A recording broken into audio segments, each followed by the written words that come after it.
Semangat pagi, selamat berjumpa kembali dalam Saat Teduh dengan Rehat, edisi Kamis 23 Juli 2020. Mari kita mengawali segala perjuangan kita di pagi yang indah ini. Mari kita siapkan hati pikiran kita, bahkan hidup kita, untuk membaca, mendengar, dan merenungkan firman Tuhan. Kita mohon tuntunan Tuhan dalam doa. Kita berdoa. Kembali kami tunduk di hadapan hadirat-Mu Tuhan. Bersyukur atas nafas hidup yang masih Tuhan anugerahkan bagi kami semua. Roh Kudus berkati kami dalam membaca, mendengar, dan merenungkan firman-Mu. Bahkan mampukan kami untuk selalu menghidupi firman Tuhan dalam kehidupan kami. Ampuni dosa kami Tuhan. Di dalam Yesus Kristus kami berdoa. Amin. Mazmur 136 ayat 19 sampai ayatnya yang ke-24, demikian firman Tuhan. Sihon, raja orang Amori, bahwasanya untuk selama-lamanya kasih setianya. Dan Og, raja negeri Basan, bahwasanya untuk selama-lamanya kasih setianya. Dan memberikan tanah mereka menjadi milik pusaka, bahwasanya untuk selama-lamanya kasih setianya. Milik pusaka kepada Israel hambanya, bahwasanya untuk selama-lamanya kasih setianya. Dia yang mengingat kita dalam kerendahan kita, bahwasanya untuk selama-lamanya kasih setianya. Dan membebaskan kita daripada para lawan kita, bahwasanya untuk selama-lamanya kasih setianya. Amin. Milik pusaka. Jemaat yang dikasihi Tuhan, sebuah keluarga telah menghabiskan banyak biaya di pengadilan tentang perkara sengketa tanah. Jika dihitung-hitung biaya ke pengadilan sudah lebih besar daripada harga tanah yang diperjuangkan seandainya dijual. Mengapa keluarga tersebut sedemikian rela mengeluarkan biaya besar demi sebuah tanah itu? Karena tanah itu adalah milik pusaka dari leluhur. Dengan tanah itu, mereka merasa leluhur mereka tetap ada dan senantiasa berhubungan dengan mereka. Saudara-saudara, milik pusaka adalah sesuatu yang sangat berharga. Bagi umat Israel, milik pusaka yaitu tanah perjanjian yang mereka tahu dan imani sebagai pemberian Tuhan yang mempunyai makna, yaitu pertama, sebagai tanda kepemilikan Tuhan, Allah Abraham, Ishak dan Yakub secara turun-temurun atas mereka sebagai umat perjanjian. Kedua, hasil-hasil milik pusaka itu menjadi tanda jaminan pemeliharaan dan jaminan hidup daripada Tuhan. Oleh karena itu, orang Israel tidak boleh menjual milik pusakanya. Tanah perjanjian diberikan Tuhan menjadi milik pusaka orang Israel, umatnya adalah sebuah wilayah. Di sanalah mereka hidup dalam jaminan kasih setianya.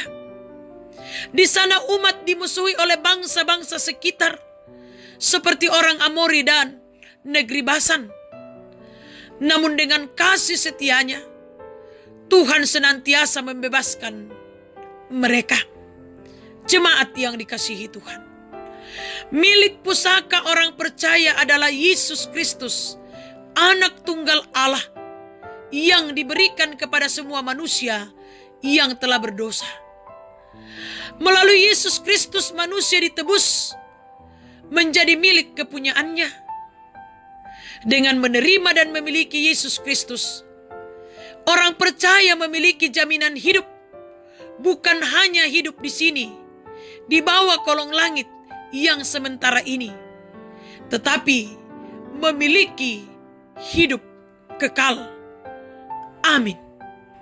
Mari kita berdoa. Allah yang Maha Kasih, kami datang bersyukur atas tuntunan Tuhan dalam saat teduh pagi ini. Roh Kudus tuntun kami untuk menjiwai dan menghidupi firman Tuhan dalam kehidupan kami. Iya Tuhan Bapa kami dalam kerajaan surga. Dengan penuh kerendahan hati kami datang membawa kehidupan kami Tuhan. Kami percaya bahwa berjalan bersama dengan Tuhan, kami akan senantiasa aman dan tentram menikmati kehidupan ini. Karena itu Tuhan, tuntun kami, arahkan kami dalam menjalani dan memaknai hari hidup kami saat ini.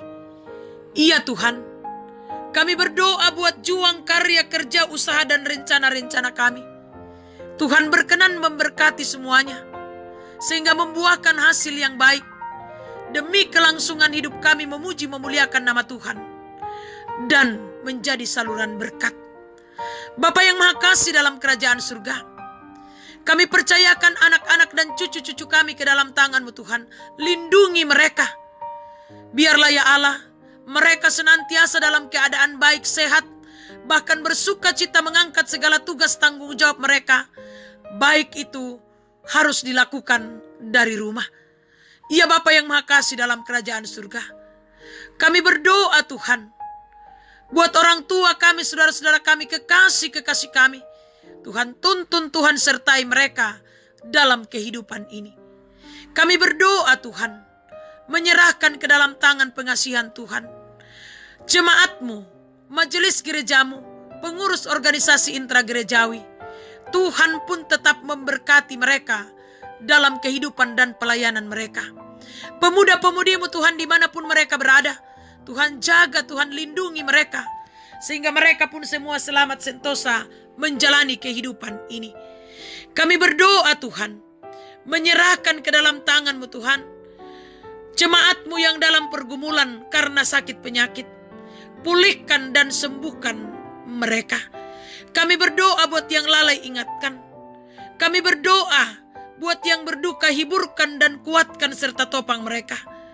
Kami berdoa Tuhan, buat yang bersuka cita, sempurnakan sukacita kebahagiaan mereka. Para janda, duda, anak yatim dan piatu, orang tua dalam usia lanjut, dampingi mereka dalam menjalani hidup dan kehidupan ini Tuhan. Ajar kami untuk senantiasa mendoakan satu dengan yang lain. Bapa yang Maha Kasih dalam kerajaan surga, kami berdoa buat pemerintah kami berkati, bangsa dan negara kami berkati, khususnya Kota Bontang, sehingga aman dan tentram. Di dalamnya kami tetap memuji, memuliakan nama Tuhan sendiri. Perjalanan kehidupan kami di masa new normal ini Tuhan, kami serahkan ke dalam tangan-Mu. Tuntun kami menjalani masa new normal. Biarlah kami tetap bersuka cita, berbahagia menjalaninya. Kami berdoa Tuhan, menyerahkan pandemi COVID-19. Tuhan, kiranya Engkau atasi pandemi ini. Biarlah ya Allah, kami boleh kembali melakukan tugas tanggung jawab kami dengan leluasa, seturut dengan kehendak Tuhan sendiri. Ya Bapa kami dalam kerajaan surga, ini harapan kami, ini sukacita kami, yang kami bawa kepadamu, di dalam Yesus Kristus yang sudah mengampuni dosa dan kesalahan kami. Amin. Selamat pagi, selamat berkarya, berjuang dan bekerja hari ini. Tuhan Yesus memberkati kita semua. Soli Deo Gloria.